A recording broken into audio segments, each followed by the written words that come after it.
कुछ लोग ये सोचते हैं कि योग और योगा दोनों एक ही चीज़ है। कुछ लोगों का मानना है कि हिंदी में इसे योग कहते हैं और अंग्रेजी में इसे योगा कहते हैं, लेकिन ऐसा नहीं है, ये गलत है। योग और योगा के में बहुत डिफरेंस है, दोनों के बीच में ज़मीन और आसमान का अंतर है। योगा जो है वो एक एक्सरसाइज है जिससे हम अपने असंतुलित बॉडी के ऑर्गेन्स को व्यवस्थित करने का प्रयास करते हैं और उससे व्यवस्थित भी होता है, हम स्वस्थ भी होते हैं। लेकिन जो आपका योग है, योग एक सिद्धि है और इस सिद्धि से इंसान हजारों साल तक जिंदा रहते हैं। वो इस सिद्धि के द्वारा जो चाहें वो हासिल कर सकते हैं, वो ईश्वर को प्राप्त कर सकते हैं। इसे योग कहते हैं। अब योग और योगा को एक बनाकर आप मत चलिए। योग जो है वो अलग चीज़ है, योगा अलग चीज़ है।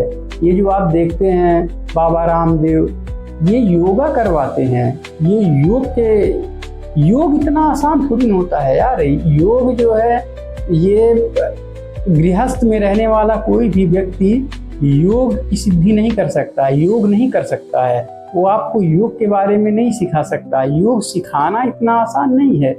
योग की सिद्धि उसे प्राप्त होती है जो संसार की मोह माया का त्याग करके ईश्वर में मन लगा के सांसारिक चीजों को भुलाकर ईश्वर के ध्यान में रहते हुए योग की सिद्धि करता है। तब वो कई सालों बाद 10 साल 20 साल में जाके कहीं उनको योग की सिद्धि प्राप्त होती है। और योग की सिद्धि सभी विरक्तों को भी नहीं प्राप्त होती है, बहुत कम लोगों को प्राप्त होती है। योग इतना आसान चीज नहीं है जो हर किसी को मिल जाएगा। योगा तो कोई भी आपको सिखा सकता है। योगा तो 6 महीने 1 साल की ट्रेनिंग करके कोई आम आदमी भी आपको योगा के बारे में सिखा सकता है, ट्रेनिंग दे सकता है, वो भी योगा का शिक्षक बन जाएगा। योग सिखाना इतना आसान नहीं है। योग वही सिखा सकता है जिससे योग की सिद्धि प्राप्त हो, और योग की सिद्धि प्राप्त करने वाले लोग पहली चीज तो समाज में आते ही नहीं है जल्दी, और अगर वो समाज में दिखेंगे भी तो आपको सिखाने का प्रयास ही नहीं करेंगे, क्योंकि गृहस्थ में जो है वो योग सिद्धि सीख ही नहीं सकता है, और जो विरक्त में हैं उन्हें वो सिखाते हैं।